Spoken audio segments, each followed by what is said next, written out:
Buenas tardes, ¿cómo andan? Gracias por la presentación, Menchu.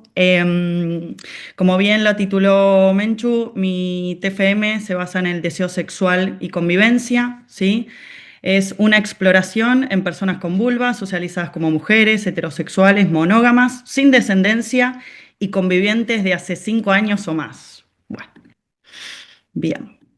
Había una vez, ahí, una princesa viviendo en un palacio, bueno, tan palacio no era, qué chiquita estaba ahí. Esta princesa vivía en pareja heterosexual, monógama, sin descendencia, y no sabía que el deseo sexual fluctuaba, no sabía del amor romántico, ella vivía en este palacete con el amor romántico de base, ¿no? Obviamente este TFM viene por inquietudes personales y también profesionales. Tengo muchas pacientes que demandan, manifiestan y mencionan esto también del deseo sexual y la convivencia.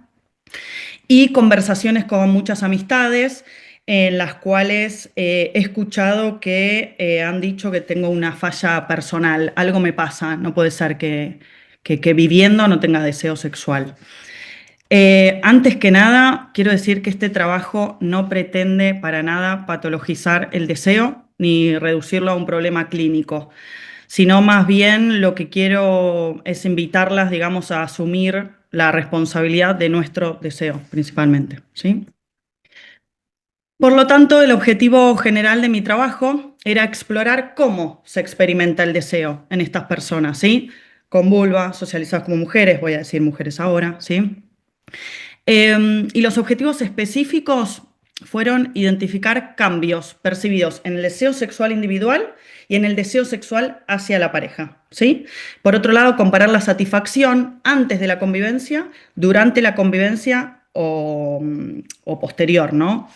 Y después investigar estrategias para resurgir, sostener el deseo.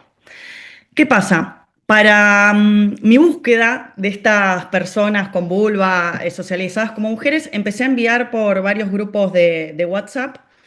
Cada vez que me juntaba con alguien, ¿conoces a alguien que todo el tiempo aprovechaba para? Yo iba a comprar algo y todo el tiempo buscaba y dije, voy a subir una historia a Instagram, mi Instagram personal, buscando gente que cumpla con mis requisitos. Y me pareció muy oportuno algo que me contestó una amiga y se los quiero compartir. A la izquierda está mi búsqueda y a la derecha lo que puso una amiga, ¿no? Me pone, Anto, lo reenvié a varios grupos. Algunas son no monógamas. Mi estudio buscaba monógamas. Otras tienen hijos. Hijos no. Otras solteras. Bueno, por ahí pueden ser solteras que hayan convivido, ¿no? Y otras ni llegaron a los 5 años de convivencia. La tenés difícil, Mazota, me puso. Igual te ayudo compartiendo en grupos para que esto se expanda. Querida amiga, la tenés difícil, me dijiste, y yo te digo difícil, pero no imposible, porque hemos conseguido 40 participantes en toda mi búsqueda. Obviamente fue una participación anónima, voluntaria y confidencial. Hice un Google Forms que tenía 3 bloques que se dividían deseo sexual individual, deseo sexual hacia la pareja y por último una pregunta abierta porque me parece muy importante como escuchar la voz, en este caso leer la voz de cada una, ¿no? Subjetivo, qué tienen para decirme, que por ahí muchas cosas me han quedado por fuera, pero me interesa como disparadores también para seguir pensando, ¿no? Este trabajo mío se basó en teorías que para mí fueron muy importantes, Kaplan, Basson, control dual, o sea, hay muchos que me pareció muy importante para trabajar esto. Las conclusiones de mi trabajo, voy a partir desde el deseo sexual individual, después haré hacia la pareja y luego la pregunta disparadora, ¿no? En el deseo sexual individual, escuchen bien, los cambios percibidos es que la convivencia les modificó el deseo sexual individual, ¿sí? ¿Y cómo les modificó? Generó una disminución en esto, ¿sí? En el deseo sexual individual. Y estaban más satisfechas con este deseo individual, sexual individual, antes de la convivencia que después, durante, ¿no? Los aspectos que afectaron negativamente al deseo sexual individual fueron la rutina, cansancio y el estrés. Y las estrategias para que surja nuevamente el deseo se refirieron la comunicación con la pareja y el uso, perdón, de juguetes sexuales, ¿sí? La comunicación con la pareja y el uso de los juguetes sexuales, ambas fueron efectivas y eficaces para estas personas que mencionaron, ¿no? Yo quiero como subrayarlo esto. Estamos hablando del deseo sexual individual y surge como estrategia una comunicación con la pareja. Entonces, a mí me genera una pregunta, a Shrek también, ¿por qué frente al deseo sexual individual aparece la comunicación con la pareja? ¿Acaso se trata de una fusión tal que incluso el propio deseo sexual requiere ser tramitado con la otra persona? ¿O bien de una dificultad para diferenciar entre deseo sexual individual y deseo sexual hacia la pareja? ¿Se acuerdan de esa princesa que les hablaba viviendo en un palacio? Quizás es que no sabía la diferencia.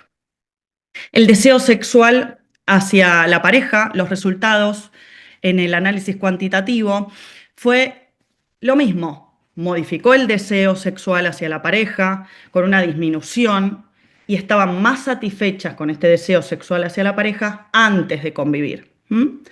Los aspectos que afectaron negativamente fueron la rutina, el estrés, el cansancio y los problemas en la comunicación. Las estrategias para que resurja el deseo fueron nuevamente la comunicación con la pareja, nuevamente los juguetes sexuales, pero las más efectivas, eficaces, fueron la comunicación y el tiempo separadas, ¿no? Esto me parece interesante como también subrayarlo, de que cuando hay un aspecto negativo, que es el problema en la comunicación, luego es como una estrategia, ¿no? Acá hay como una tensión, siento, ¿no? Como algo también, Perel es quien menciona que el amor busca como estabilidad, seguridad, pero el deseo más autonomía, libertad, misterio. ¿Mm? Esta es la pregunta que para mí, que también lo hice en la tertulia, como una pregunta final disparadora que tiene mucha importancia también para mí, para mi trabajo. Pregunto, ¿deseas compartir algo más sobre tu experiencia con el deseo sexual y la convivencia? Acá me parece muy interesante remarcar que surgen dos cuestiones. Una, los inhibidores, ¿sí? Del deseo sexual en la convivencia prolongada. La pérdida de novedad y erotización del vínculo. Miren, una participante nos dice, como todo en la vida, que se convierte en cotidiano, pierde magia, interés, adrenalina, ¿no? Los factores contextuales, otro gran inhibidor, el estrés, el cansancio o una pelea, ya sea dentro o fuera de casa, puede afectar negativamente el deseo, dice otra participante. Y por último, el vínculo relacional y comunicación. Otra participante nos dice, la falta de resolución de conflictos de pareja influyen en el deseo sexual.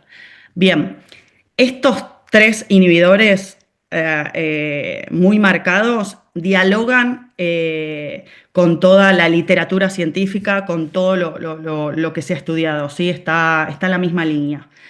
Y en contraposición, digamos, los facilitadores del deseo sexual, la comunicación, ¿no? Gran facilitador.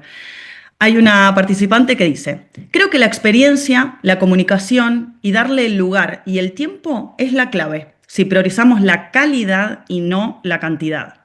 Otra nos dice, convivir con quien amás y te divertís me sigue pareciendo maravilloso, pero también un trabajo de mucha conciencia y dedicación a más cuestiones como la comunicación, los espacios, las rutinas para poder gozar del tiempo compartido y del propio.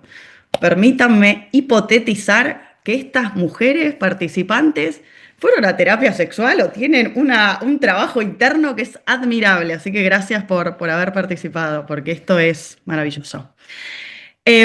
Cursé el máster de terapia sexual y de pareja, otros vínculos sexuales con perspectiva de género, agradecida a la Fundación eternamente. Y me parece importante este bloque porque en mi trabajo la terapia sexual y de pareja fue poco utilizada, fue poco mencionada, cosa que me resultó muy llamativo. Eh, Solo en el bloque cualitativo, ahí están los porcentajes, pero en el bloque cualitativo solo una participante dijo, en mi caso fui a una terapeuta sexual, fui sola, sin mi pareja, y pude destrabar muchas cosas a nivel sexual, pero no he podido volver a conectar con mi pareja y nos separamos, ¿no? Me parece importante remarcar que desde la sexología crítica y con perspectiva de género, sabemos que la terapia sexual y de pareja se trata de una herramienta muy valiosa, desde un abordaje contextual, histórico, cultural, ¿no? Donde se trabaja la psicoeducación, derribar mitos, errores de aprendizaje, se fomenta la comunicación, de qué tipo, la comunicación asertiva, la negociación, se trabaja con el autoestima, la imagen corporal, las diferencias de género, ni hablar, el coitocentrismo, ni hablar sesgos, ¿no? Y responsabilizarnos, ¿no? Sin lugar a duda. Por eso que pienso que aunque en mi muestra haya sido débil, la aparición de la terapia sexual y de pareja, me parece como importante decir que la evidencia científica, digamos, señala la terapia sexual como, que tiene un potencial muy importante, ¿sí? Por eso lo quiero mencionar. Ahora, si me pregunto posibles causas, quizás pueden llegar a ser desconocimientos, estigmas, tabú, resistencias sociales.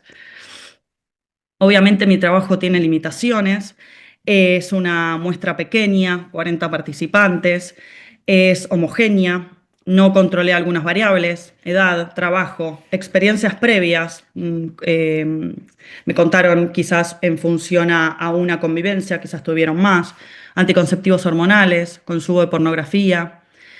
No se indagó sobre la diferencia entre deseo sexual individual y hacia la pareja y tampoco los motivos que llevaron a las participantes a convivir y en qué condiciones, ¿no? Se tomó esa decisión. Tampoco indagué si esa disminución del deseo ellas la vivenciaron como un problema. Porque, digamos, si no lo han vivido como un problema, quizás la terapia sexual digamos, por ahí no consultaron en función a eso. Como para también hipotetizar por qué fue tan débil en mi muestra. Los aportes de mi trabajo, parece importante que se visibiliza las experiencias de mujeres heterosexuales convivientes y sin descendencia. O sea que acá el tema central es el deseo sexual en la convivencia, porque hay muchísimos estudios del deseo sexual ligado a la maternidad, en la convivencia, la salud reproductiva y la convivencia, ¿no? O disfunciones sexuales, ¿sí? El amor romántico, la fusión y la monogamia obligatoria generan tensiones eróticas. El deseo se transforma, ¿no? Claramente, es variable según factores individuales, vinculares y contextuales, como hemos visto. El deseo se nutre de la libertad, del juego y del cuidado y no desde un deber. No es falta de deseo, a todas las que escuché decir, sino es falta de tiempo y espacio para cultivarlo. Estás estresada, estás con rutinas, está todo lo que salió como negativo, ¿no? Me parece importante subrayarlo. Entonces, esta variabilidad despatologiza las fluctuaciones, digamos, del deseo, ¿sí? Entonces, la convivencia se entrelaza con el deseo según la organización de la vida individual y en común, ¿sí? Y invito a repensar la convivencia no como algo obligatorio heterosexual, ¿no? Sino, bueno, como un escenario creativo, erótico posible, como constante en negociación, ¿no? Constantemente. Y la terapia sexual y de pareja puede abrir nuevas formas eróticas individuales y compartidas bajo el marco de la convivencia, ¿no? El deseo sexual no muere, a veces se esconde en el armario, abajo del sofá, pero siempre puede volver a la cama si le damos lugar. Para futuras investigaciones se podría ampliar esto a otras identidades. ¿Cómo?